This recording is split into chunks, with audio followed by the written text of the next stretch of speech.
com o Flávio Bolsonaro no foco, né, gente? Flávio Bolsonaro estava na Europa no dia em que o pai dele recebeu a tornozeleira eletrônica. O chat aqui da Folha Democrata, inclusive, nos alertou. Aliás, na sexta tivemos uma live histórica, 2.800 pessoas nos assistindo aqui ao vivo.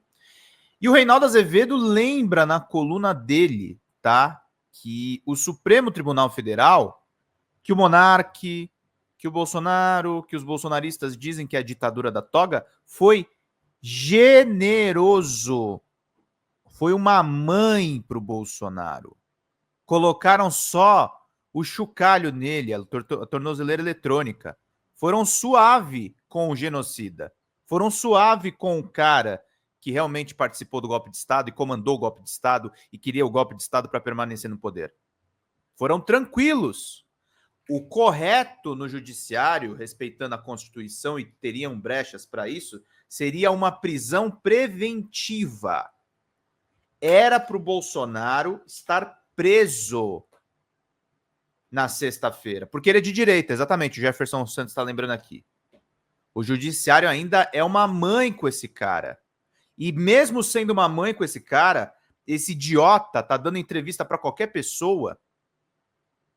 Esse idiota é criminoso, tá dando entrevista para qualquer pessoa e ele não se aguenta de chorar. Ele não se aguenta de sofrer. Ele não suporta a ideia. Ele disse isso já em algumas das entrevistas que ele concedeu recentemente. Que usar a tornozeleira é uma vergonha. Bolsonaro, uma vergonha o Brasil ter tido você como presidente da República. Tá sentindo vergonha da tornozeleira? Nós temos vergonha de você. Tá? Nós gostaríamos que você nunca tivesse existido na história com a importância que você teve. 4 anos de sofrimento. 4 anos de problemas nesse país. 4 anos que poderiam ter sido mais pessoas salvas numa maior pandemia da nossa história. 4 anos. Tendo que suportar você.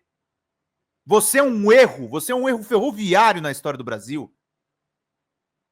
Você é um erro absurdo.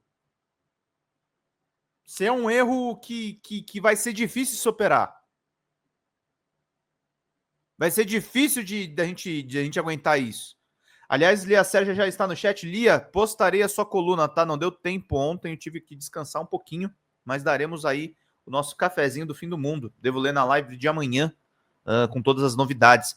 Marcelo Forte mandou bom dia a todos. Bom dia, Marcelão. Obrigado pelo seu cafezinho forte também aqui conosco, nos acompanhando. Mas é isso, ele é uma vergonha, e ele se envergonha, isso que é o tocante.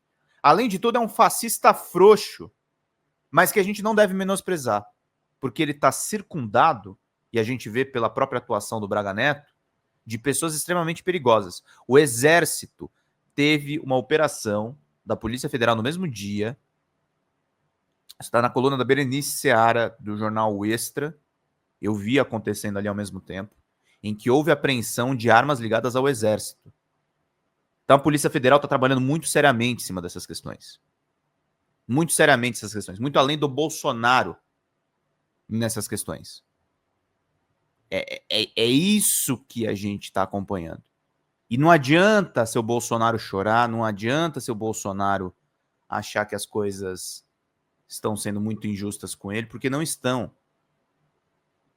Estão fazendo com ele o que tem que ser feito com esse tipo de criminoso que esteve à frente de uma presidência da República. Desenvolveu o ódio do país inteiro. Sim, o ódio da maioria do país e o amor de pessoas completamente fracas mentalmente. O Bolsonaro é perigosíssimo. Eles querem, gente, com uma candidatura do Jair, e é importante dizer para as pessoas que estão falando, não, o Bolsonaro está usando o Trump. Não. O Bolsonaro, o Reinaldo diz isso muito claramente nas colunas dele, e é a verdade. O Bolsonaro é uma marionete do Trump. O perigo contra o Brasil vem de fora. O perigo vem de pessoas que querem acabar com esse país. O perigo vem de pessoas que querem que o Brasil não tenha sua voz. Ontem eu estava numa entrevista muito interessante com o Samuel Brown, que falou essa questão importantíssima. Nós estamos com a nossa soberania atacada, e que bom que a esquerda, agora na campanha para 26, está se transformando em nacionalistas. Nós temos que defender os nossos símbolos, a nossa cultura. Aliás, ontem, daqui a pouco acho que talvez a Xanda esteja no chat, ontem a gente teve uma perda inestimável da cultura brasileira. Ah, mas eu não gostava dela. Dane-se. Morreu ontem aos 50 anos, depois de uma batalha dura contra o câncer, que ela fez questão de tornar transparente na imprensa, até para inspirar outras pessoas que lutam contra o câncer. Morreu ontem, aos 50 anos, Preta Gil, filha do grande Gilberto Gil, uma artista de primeira, empresária muito bem sucedida. Infelizmente faleceu ontem, nos Estados Unidos, fazendo o máximo de tratamentos contra essa doença. E nós temos que defender a arte que existe em Preta, nós temos que defender a arte que existe em Caetano, nós temos que defender a arte que existe em Gil, nós temos que defender a arte que existe em Chico Buarque, nós temos que defender a arte do funk, nós temos que defender a arte do rap, nós temos que defender o Mano Brown, porque o ataque imperialista vai ser implacável. Eles não querem que a gente tenha uma cultura própria. Eles não querem que a gente tenha uma integração própria. Eles não querem que o Brasil se consolide mais do que ele já está consolidado no mundo todo. O Trump está nos jogando no colo da China, e com razão. A China talvez seja o passaporte do nosso desenvolvimento. Que ela descanse em paz, Ana Tereza. Que ela descanse em paz. Muito doída essa notícia ontem. Muito triste essa notícia ontem. Vamos abordar essa notícia hoje com todas as informações para vocês todos. Mas é uma pena que a gente tenha perdido essa combatente que, nas palavras do Kiko Nogueira, aliás, escreveu um belíssimo texto lá no DCM, que desnudou quem era o Bolsonaro. O Bolsonaro foi uma pessoa que foi preconceituoso com o Preta Gil. O Bolsonaro foi uma pessoa lá no CQC, lá naqueles programas que impulsionaram a sua candidatura. O Bolsonaro foi essa pessoa horrorosa com quem fazia essa... por quem peitava as pessoas com cultura que eles peitavam. Então é sobre isso que a gente está falando. Bolsonaro é um cupincha do Trump. Bolsonaro é um capanga do Trump. E o Supremo Tribunal Federal ainda está tratando ele de uma forma absolutamente civilizada. Bolsonaro é tratado com a maior deferência pela Suprema Corte, com a maior deferência pelo judiciário brasileiro. Alexandre de Moraes é um doce com Bolsonaro. O que ele fez com esse país foi nos humilhar. O que ele fez com o nosso país foi jogar a nossa honra na lama. Bolsonaro jogou o orgulho brasileiro no lixo, se dizendo patriota, enganando as pessoas, dizendo que ama a bandeira do Brasil. Nunca amou. Ele odeia o Brasil. Ele acha que o Brasil é um lixo. Bolsonaro odeia o Brasil. Bolsonaro odeia o Brasil. E Reinaldo Azevedo está certo sobre ele. Bolsonaro é o antipatriota, Bolsonaro é o anticristo, segundo Julian Lemos. Bolsonaro é tudo que é anti. E ele só comove as pessoas que estão apaixonadas pelos anti. E tem gente inocente apaixonada pelos anti. Não são só pessoas perversas que são admiradoras de Bolsonaro. Tem muita gente enganada nessa história. Ah, Pedro, mas 2025 o cara ainda está enganado? Sim. Sim. E teve gente que foi enganada no meio do caminho.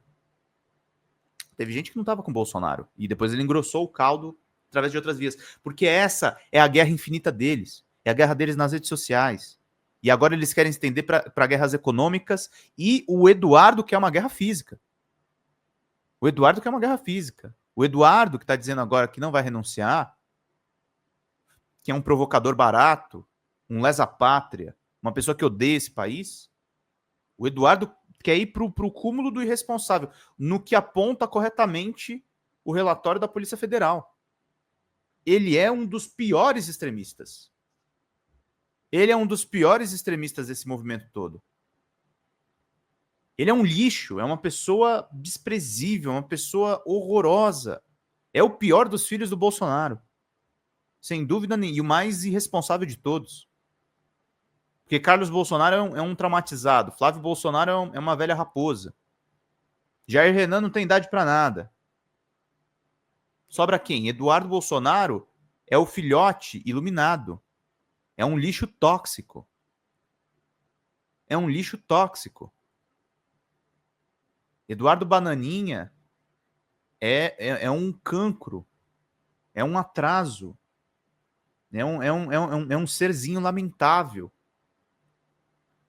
E que transforma o ideário que nós temos de país. Essas pessoas querem nos matar, gente. Essas pessoas querem nos matar culturalmente, essas pessoas querem matar a gente economicamente, essas pessoas querem matar a gente socialmente, essas pessoas querem matar a gente do ponto de vista da relevância global, elas querem matar a gente do ponto de vista da relevância regional. Eles querem que a gente se submeta aos interesses americanos. E veja, quando eu falo de submissão aos interesses americanos, não é você...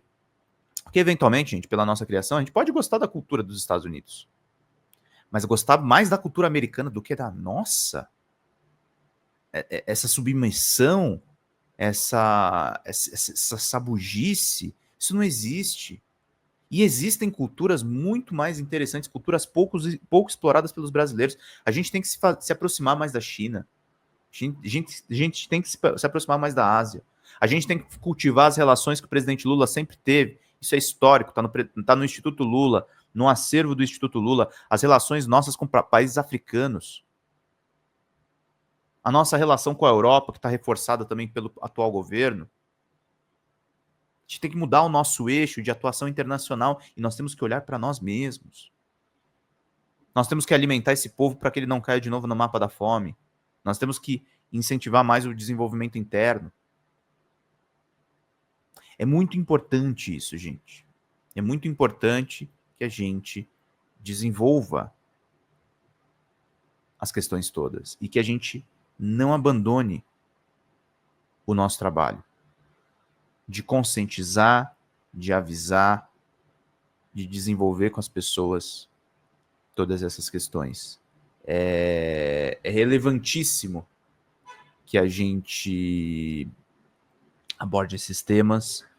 É relevantíssimo que a gente entenda que o Supremo salvou a democracia, mas o Supremo não está imune a críticas. Talvez uma crítica que deva ser feita, mas muito pontualmente, é que eu gostaria muito que tivesse tido uma preventiva na sexta. Ah, mas seria um espetáculo e seria talvez ruim politicamente. Sim, mas acho que a gente tem que construir o arcabouço, os caminhos da prisão do Bolsonaro e às vezes ser um pouco mais rígido com as necessidades de punição. Eu acho que ele já devia estar preso. Eu acho que ele já ia provocar uma convulsão social, talvez sim. Talvez sim. E a gente não sabe exatamente o que passa na cabeça do Alexandre, não sei se ele tem outras informações que eu não tenho. Mas é isso que a gente tem que defender. A gente tem que defender dureza nas ações, a gente tem que defender dureza em cima desses fascistas. A gente não pode deixar passar.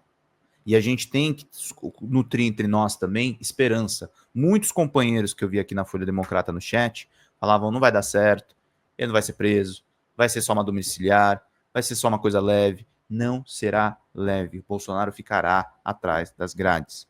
Não sei se o tempo que a gente gostaria que ele ficasse, mas ele vai ser preso, ele vai ser humilhado. Essa humilhação vai acontecer. E nós temos que saber, temos que estar preparados politicamente para usar esse episódio e fortalecer um governo Lula 4, e fortalecer a democracia, e fortalecer as nossas instituições de controle e de fiscalização. Nós temos que fortalecer o nosso campo de esquerda, o socialismo, a luta pela igualdade, a preocupação com os mais pobres. Não ficar fomentando, inclusive, uma coisa, eu não queria nem muito entrar nesse assunto, mas briguinhas internas. Ataques desnecessários contra pessoas do mesmo campo. Que isso acontece também. Aconteceu comigo. Isso acontece. Então a gente não precisa disso. Críticas devem ser encaradas da forma adulta, como críticas. Nunca devem ser encaradas como um ataque pessoal.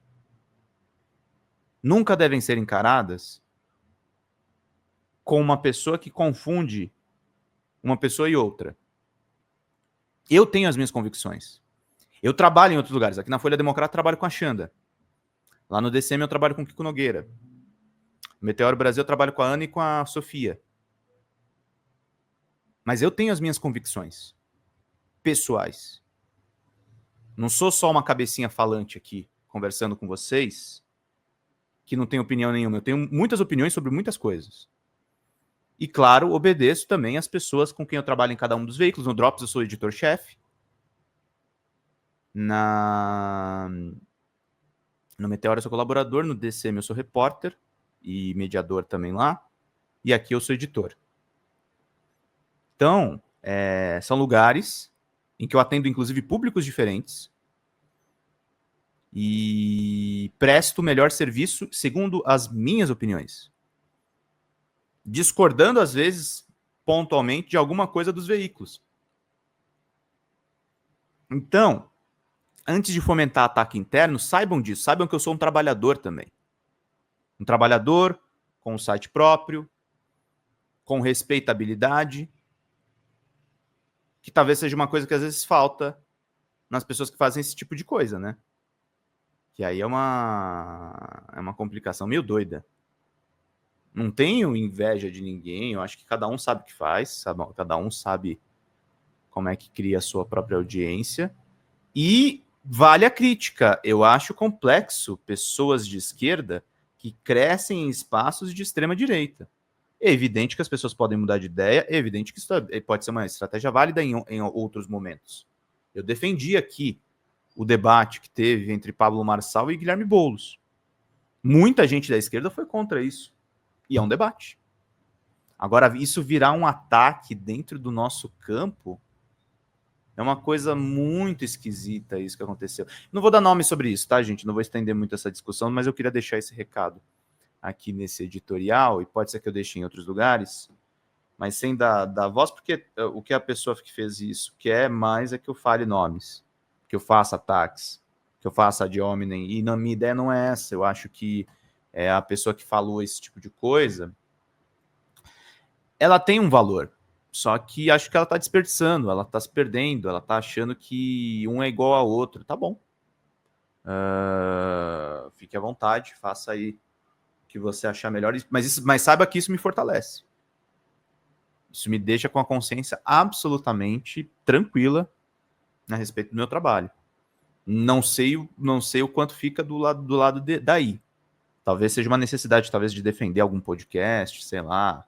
Às vezes foi um pedido de força do amigo, né? Vai entender que levam as pessoas a fazer esse tipo de coisa. Fala, pessoal da Folha Democrata, que é Pedro Zambarda, editor do canal. Falar um pouquinho a respeito da necessidade de vocês financiarem a Folha Democrata, gente. A Folha Democrata é financiada através de um Pix chamado Folha Democrata, é o endereço do Pix, né? folhademocrata@gmail.com. Nós precisamos do nosso jornalismo financiado por vocês que são do nosso público, porque nós passamos vários perrengues aqui com o YouTube, vocês sabem muito bem. E mesmo assim, graças a essa comunidade muito unida, a gente conseguiu fazer lives históricas, acompanhar praticamente ao vivo a campanha do Guilherme Boulos, trazer informações exclusivas a respeito de Gustavo Gayer, de Olavo de Carvalho, de todos os bolsonaristas, combater as fake news e tudo o que a gente acompanha. Por R$80 no nosso Pix você ganha um curso de roteiro para série, o que é muito importante se você é artista, roteirista, se você lida com essas práticas da economia criativa. Outra forma de você colaborar também é se tornando membro aqui do nosso canal. Isso é muito importante para você fazer as suas atividades por aqui, porque você tem acesso a vídeos exclusivos e nós temos um curso de jornalismo básico para você poder acompanhar a partir de R$5, que é ministrado por mim. A gente tem aí quase uma dezena de aulas e muito conteúdo para você poder acompanhar. Meus caros, minhas caras, financiem o jornalismo independente, financiem o jornalismo que se posiciona à esquerda, financiem o jornalismo na internet, que traz informações confiáveis, checadas, que cruza informações e que trata você, que é o nosso público, de uma maneira muito séria. Vida longa e próspera, gente. Cuidem dos seus. Até mais. Tchau, tchau.